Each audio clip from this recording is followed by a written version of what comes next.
Hello everyone, Prime here. I hope you've had a great day. Today we're going to be going over the story so far as Hera's Odyssey is concerned. And by its start, Ragnarok has begun. It's punished mortals and gods, but Bellona, with the help of Pele and Baron Samedi, has pushed it back, and its power was locked away in the Earth's core.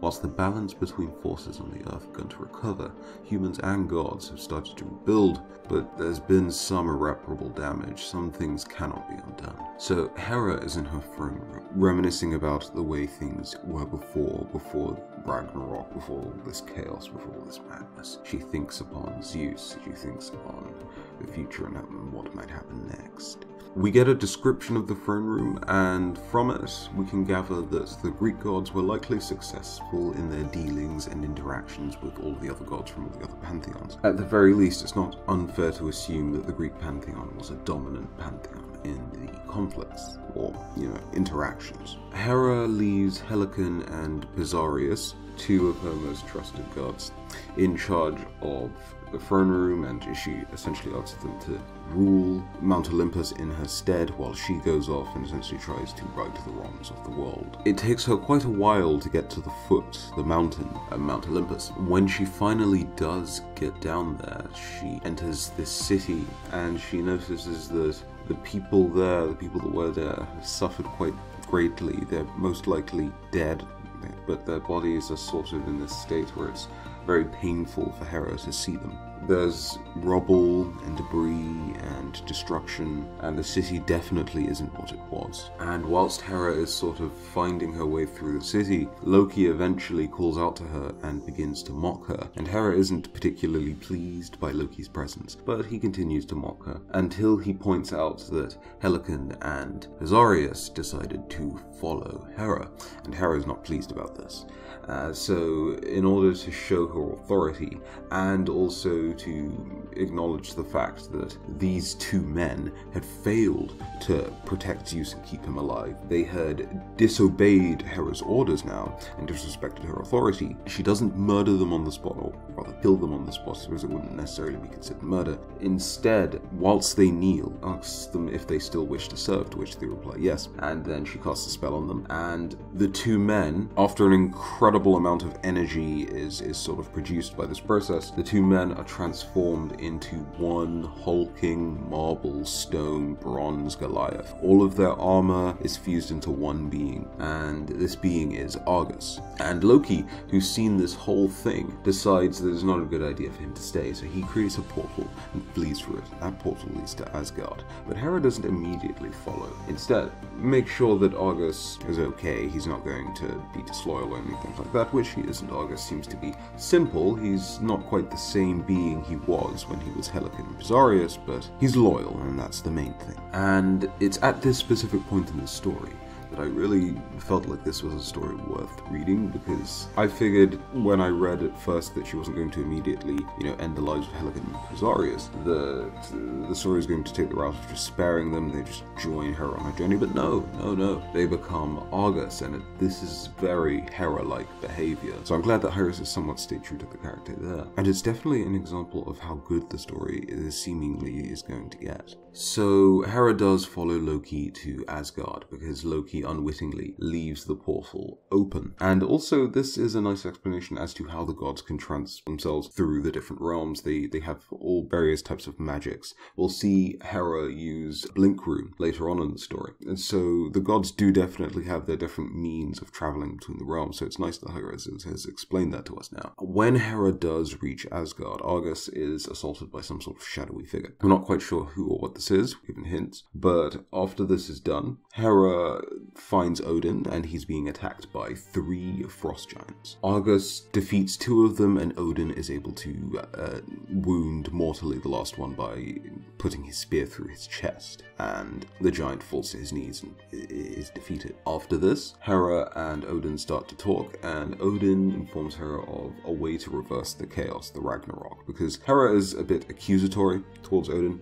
Odin might have tried to prevent Ragnarok, but clearly he failed, and that's something Odin accepts, but Hera implies that he's a coward and all of that, and goes after his pride. And after this little dialogue, Odin informs Hera of magical items that might be able to reverse the effects of Ragnarok or restore some sort of order to the world.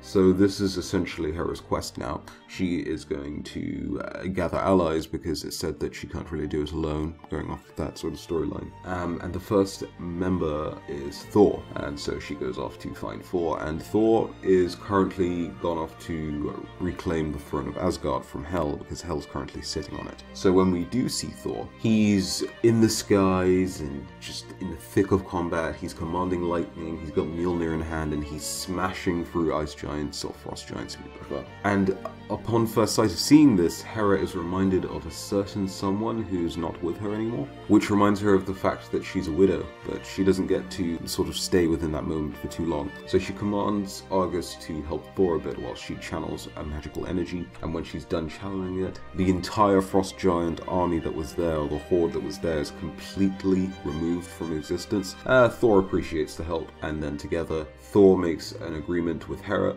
that being that if Hera goes along to help him defeat, Thor will offer her support in her quest. So that's exactly what they do. They go to the throne room of Asgard. Hel sits atop the throne. They have a bit of a discussion. Hera and Thor's side is more along the lines of, look, you need to be taken into justice, this isn't right, your past and what Odin has done to you does not justify what you're doing now. And Hel's response is that, well, no, Odin has treated me very poorly. I didn't really have much say in my role in Norse mythology, and I might have enjoyed it, but I didn't really get to say no, I didn't get to refute, and she's quite bitter about that. And after a bit more of a back and forth along those lines, she calls for Fenrir, Hel calls for Fenrir, and Fenrir begins to attack Argos and Thor. That ends in Fenrir getting beaten back slightly, so then he retreats to Hel's side, and Fenrir doesn't talk during this entire exchange, which is kind of sad, but Fenrir is made to grow larger, tries to snap down at Thor, but Thor smashes all of his fangs with Mjolnir, with a little lightning power from Mjolnir, and Fenrir is more or less taken out in one blow after his jaws are snapped. And horrified by this, Hel steps down and starts to battle the three enemies that are at her doorstep, and Thor gives her a mighty headbutt, and she's taken out more or less from the headbutt, and she's KO'd with Fenrir. And just as the Argos, Hera, and Thor are recovering from the battle,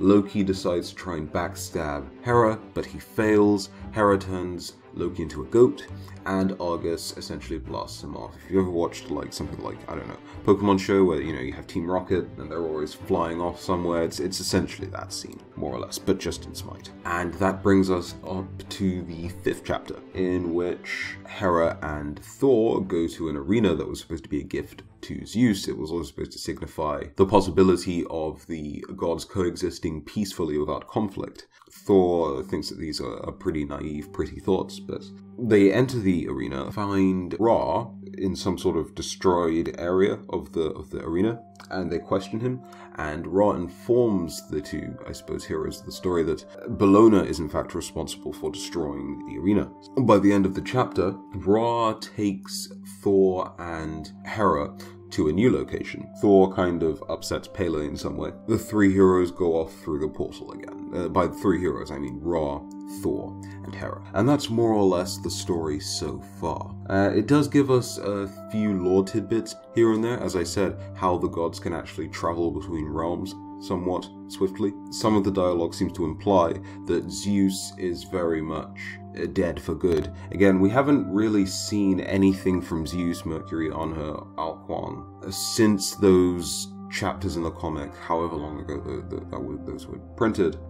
So we really don't know how exactly they would intend to get out of Helheim, or Hades, or whichever underworld they're in. So it could be the case that Zeus and all of those that died are very much truly dead, which I suppose is quite a sad deal for Alquan, but I guess it happens, right? And also, we notice that gods don't take that long to heal, and even during a time of crisis, gods can still heal relatively quickly, because in that same comic book that I'm referencing, Loki is pierced by one of Nis' arrows through the ankle, and if he's able to walk around on rooftops and go through portals and all of that and try to backstab Hera, you know, you need a relatively physically fit body to do that. So, especially for the Nordic pantheon, in terms of their physical attributes, more comparable to men than not. So we get a sense of how good the healing is of the gods, I guess. But yeah, that was more or less the video. I hope you did enjoy. Hopefully it wasn't too long.